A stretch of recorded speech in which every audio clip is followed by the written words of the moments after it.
that if they decide to look for work while still collecting retirement benefits, their Social Security payments will be reduced or stopped altogether.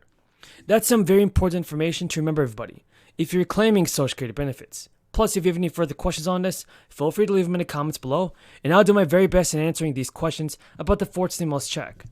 Remember, folks, the whole goal of this channel is to provide you with the most up-to-date and reliable stimulus check information. I want to see every member of my community receive the much-needed stimulus money. So I know many of you are wondering when you can expect a tax refund.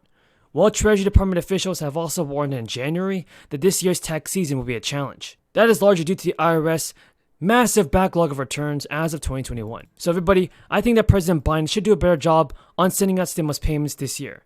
It makes more sense. There is a brand new credit that will give eligible people a check worth up to $1,500 this month. Congress has actually confirmed that huge developments are being made on President Biden's spending bill. And remember, folks, this tax season, millions of low-income Americans are eligible for a one-time tax break, which could save them big dollars. The federal earned income tax credit, which is aimed at people in the lowest paid jobs, is being tripled for a group of workers who typically don't benefit from it. For the tax year that just ended, low-income workers without kids can receive a credit worth up to $1,500, which is nearly. The American Rescue Plan expanded who can claim the earned income tax credit by raising income limits for childless workers. Taxpayers without kids who earned up to $21,000 from a job, or even their self-employment can claim the credit. Workers earning more than about $16,000 are also ineligible for the earned income tax credit. The IRS also scraped prior year's age limits for the earned income tax credit.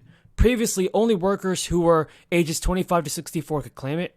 In this tax season, any worker 19 or older who meets the income guidelines can qualify for the credit. And everybody, the Deputy Director of Federal Tax Policy told CNBC this: the American Rescue Plan allows anyone 19 or older who's not a full-time student and who has earnings to claim the expanded earned income tax credit. It expanded both age and income eligibility, and it also made the credit larger. So that's some good news, everybody. Policy experts usually estimate that between 17 and 20 million workers will benefit from the expanded credit, including older and younger workers who would normally not get any credit at all, and those who will receive more money than usual.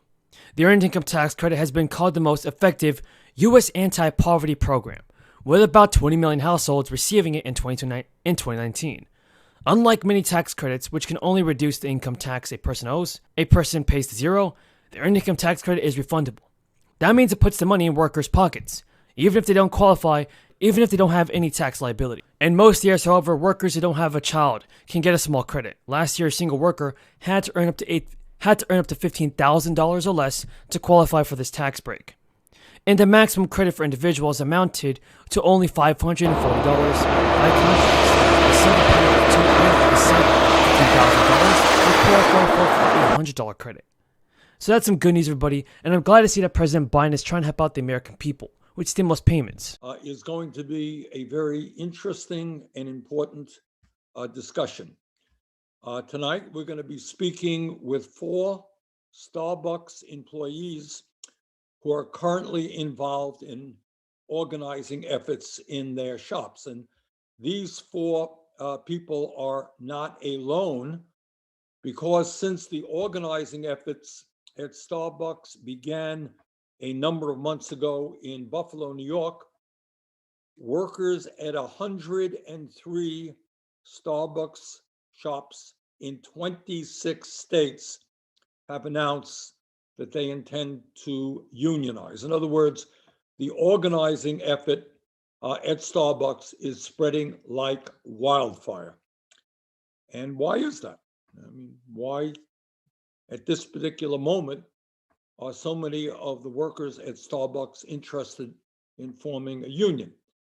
And why are they willing, against very difficult odds, to take on a multi-billion-dollar corporation and form a union?